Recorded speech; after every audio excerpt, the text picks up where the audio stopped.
Tornadoes can strike with little warning, and having a safe place to take shelter could save your life. Today, I'm going to show you step by step how to build your own tornado shelter. Whether it's an underground bunker, an above-ground safe room, or a reinforced closet. Let's get started. Before you start building, you need a plan.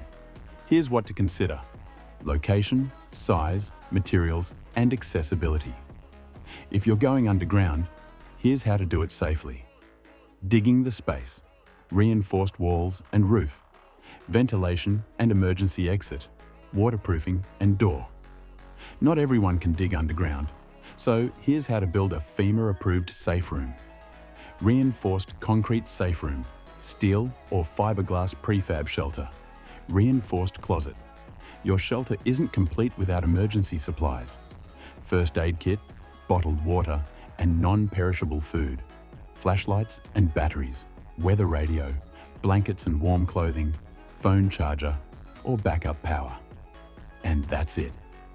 Whether you go underground or build a reinforced safe room, having a tornado shelter can make all the difference when disaster strikes. If you found this guide helpful, don't forget to like, subscribe, and hit the bell icon so you never miss our life-saving DIY projects. Stay safe, and I'll see you in the next video.